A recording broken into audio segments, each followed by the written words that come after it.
Dans cette partie-ci, on va s'intéresser à un cas pour lequel on imagine qu'une des deux pompes ne fonctionne pas.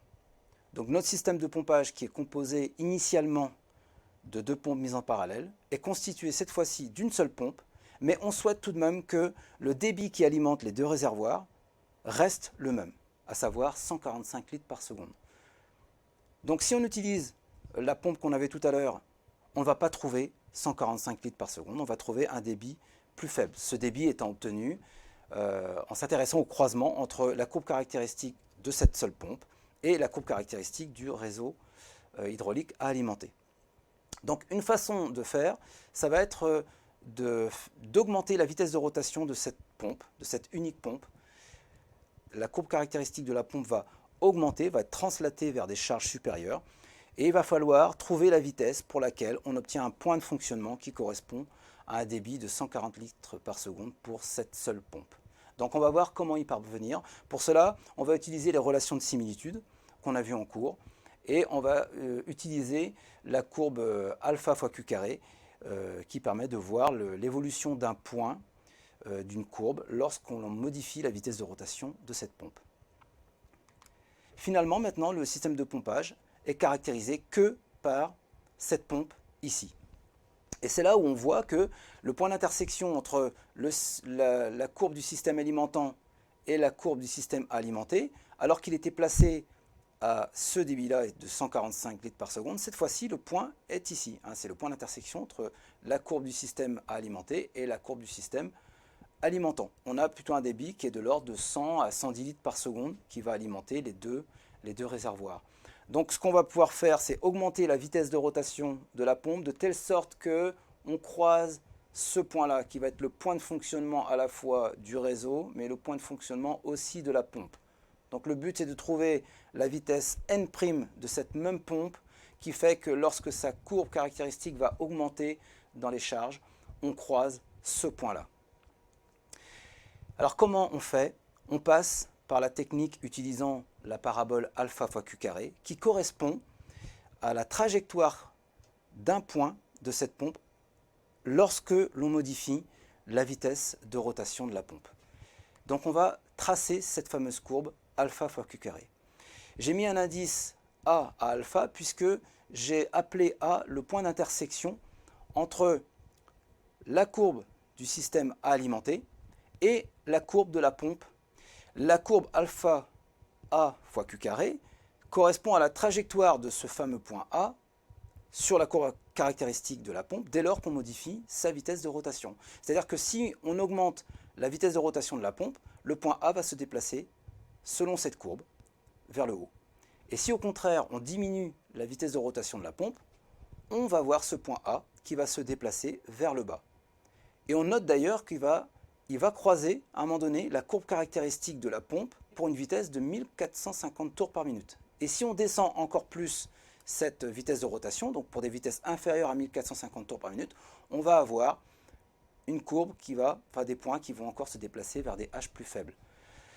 Ce qu'il faut bien comprendre, c'est que entre toutes les positions de ce point A, on a des relations de similitude. C'est que dans ce cadre-là qu'on a le droit d'utiliser les relations de similitude que l'on voit dans les pompes.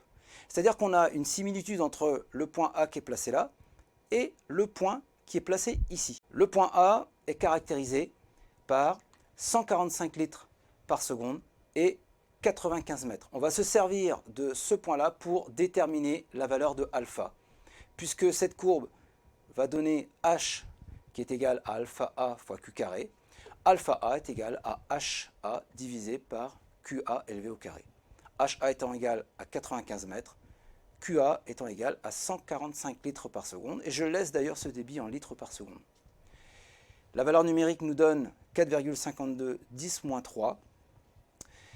Donc ça c'est la valeur de alpha qui est ici. Donc je peux après donner différentes valeurs à Q pour alimenter la formulation alpha A fois Q carré. Et on trouve une courbe ici qui est tracée ici en pointillé. Cette courbe vient croiser la courbe de la pompe lorsqu'elle évolue à 1450 tours par minute sur le point B. Ce point B étant caractérisé par un débit qui vaut 125 litres par seconde.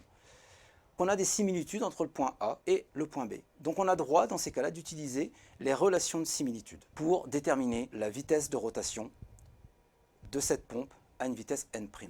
Ces relations de similitude, lorsqu'on les utilise, nous dit que QB sur QA est égal à la vitesse pour le point B, c'est-à-dire n, sur la vitesse pour le point A, c'est n'. Donc on a ici une seule inconnue, c'est n', vu que n est égal à 1450 tours par minute, QB est égal à 125 litres par seconde et QA est égal à 145 litres par seconde. Ça nous permet d'obtenir n', qui est égal à 1682 tours par minute. On n'est pas étonné de voir une vitesse de rotation plus élevée, puisque la charge manométrique est plus élevée ici, comparativement à celle obtenue pour 1450 tours par minute. Donc maintenant qu'on a obtenu la vitesse de rotation de la pompe, il faut tracer la courbe caractéristique ici, qui a été tracée que de façon schématique. Donc pour ce faire, on utilise les relations de similitude habituelles, Q' sur Q qui est égal à N' sur N, et H' sur H qui est égal à N' sur N, le tout élevé au carré. Donc il faut d'abord mettre en place ce qu'on appelle les relations de passage, qui permettent de passer d'un débit Q à un débit Q' et d'une charge manométrique H vers une charge manométrique H'. On sait que Q' sur Q est égal à N' sur N, le rapport étant égal à 1,160, ce qui nous permet d'obtenir cette relation de passage pour les débits, Q' qui est égal à 1,160 fois Q. On fait la même opération pour la charge manométrique, on obtient un rapport qui est égal à 1,346, qui nous permet d'avoir la relation de passage pour les charges manométriques. Ce qu'on fait ensuite, c'est qu'on prend une série de points localisés sur la courbe caractéristique de la pompe à 1450 tours par minute, qui seront donnés ici, dans le tableau, sur la partie supérieure. On utilise les relations de passage pour obtenir les nouvelles localisations de ces points, Q' et H'.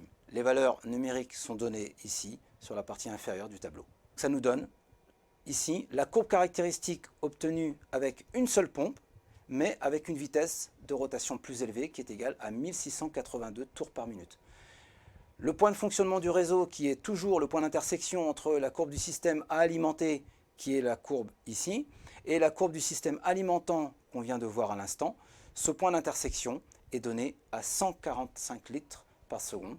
Donc on obtient bien le débit souhaité en n'ayant qu'une seule pompe, mais qui doit fonctionner à une vitesse de rotation plus élevée pour atteindre un débit plus élevé que celui qu'on obtiendrait si cette pompe était utilisée seule, fonctionnant à 1450 tours par minute, un débit qui serait plus faible de l'ordre de 100 à 110 litres par seconde.